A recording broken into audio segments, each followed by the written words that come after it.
دوسرا حضور کا میلاد کہ حضور دنیا میں تشریف لائے تو کس شان کے ساتھ آئے.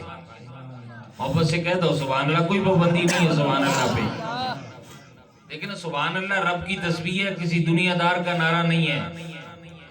ٹھیک ہے نا جی، کوئی سیاسی نعرہ نہیں ہے، یہ رب کی تسبیح ہے. لہذا سبحان اللہ کہیں گے تو یقیناً میرا رب بھی خوش ہوگا اور آپ کے اعمال نامے میں بھی نیکیوں کا اندراج ہوگا.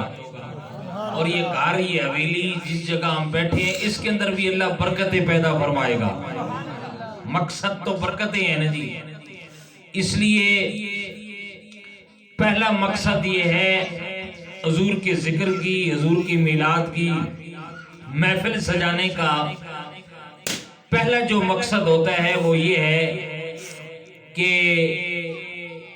اللہ کی برکت حاصل کرنا مقصود ہوتا ہے. محبت سے کہیں سبحان. چلیں گے ساتھ تو بات چلے گی. میری طرف آپ منہ کر کے بیٹھیں اور توجہ سے سنیں.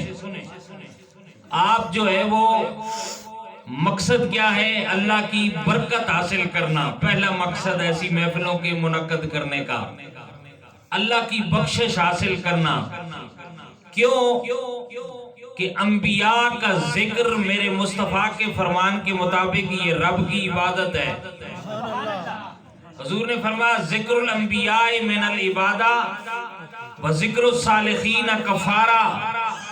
انبیاء کا ذکر یہ اللہ کی عبادت ہے اور نیک اور صالح لوگوں کا ذکر یہ گناہوں کا کفارہ ہے. اس سے گناہ مٹ جاتے ہیں. اگر عام نبی کا ذکر عبادت ہے تو توجہ چاہوں گا، میرے اور آپ کے پیارے آقا جو سارے نبیوں کے سردار ہیں، پھر ان کا ذکر بدرجہ اولا عبادت ہے. اگر عام نیک بندے کا ذکر گناہوں کے مٹنے کا سبب ہے تو پھر میرے مصطفیٰ تو سارے متقی لوگوں کے امام ہیں. محبت سے کہیں سبحان اللہ. تو پھر میرے مصطفیٰ کا ذکر کرنے سے بھی بدرجہ اولا گناہ مٹ جاتے ہیں، ذکر کرنے والے کی بھی اور ذکر سننے والے کی بھی.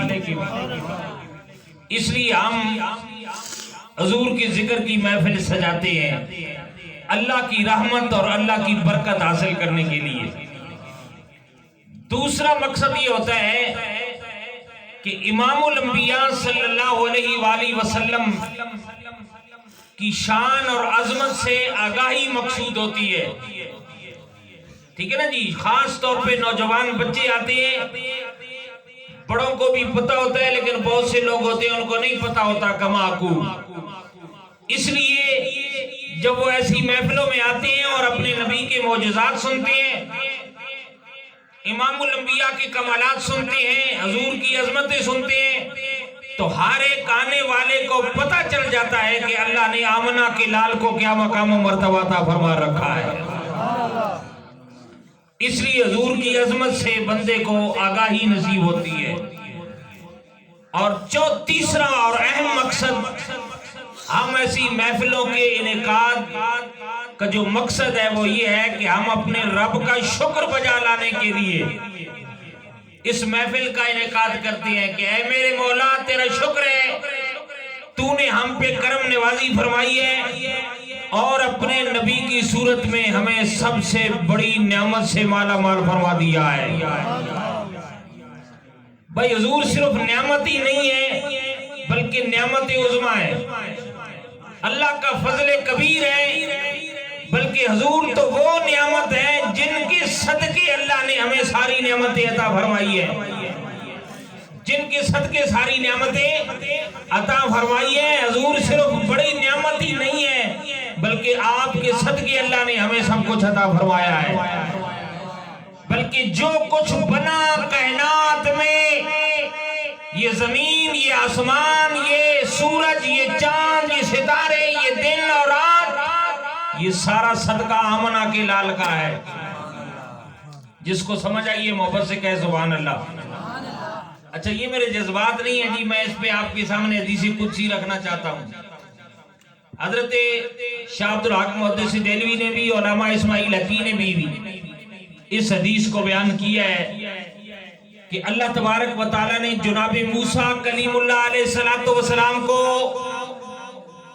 اپنی نعمتوں سے کوئی بات نہیں یار رہنے دے یہ بات آپ جو نا ڈسٹرب نہ کرے آپ میری طرف توجہ فرمائیں بچے ہیں یہ ان کو کرنے دے جو بھی حضرت موسیٰ کلیم اللہ علیہ السلام کو اللہ نے تورات کی کتاب عطا فرمائی حضرت موسیٰ کو اللہ نے اپنے ساتھ بغیر کسی فرشتے کے واسطے کے ہم کلامی کا شرف عطا فرمایا جب موسیٰ کو یہ انعام ملا نا رب سے ہم کلامی بھی کی کتاب بھی ملی تو جناب موسیٰ نے عرض کی میرے مولا تو نے بڑی کرم نوازی فرمائی ہے اتنا نواز دیا ہے میں سمجھتا ہوں اس سے پہلے کسی کو ایسی نعمت نہیں ملی اور میرے بعد بھی شاید کسی کو ایسی نہ ملے تو اللہ نے کیا کہا اللہ نے جناب موسیٰ سے فرمایا موسیٰ خذ ما آتیتک وقم من الشاکرین ومت علی توحید وحب محمد اے میرے موسیٰ جو کچھ ہم نے تمہیں دیا اسے لے لو اور ہمارا شکر بجا لاؤ اور اپنی زندگی یوں گزارو کہ میری محبت میں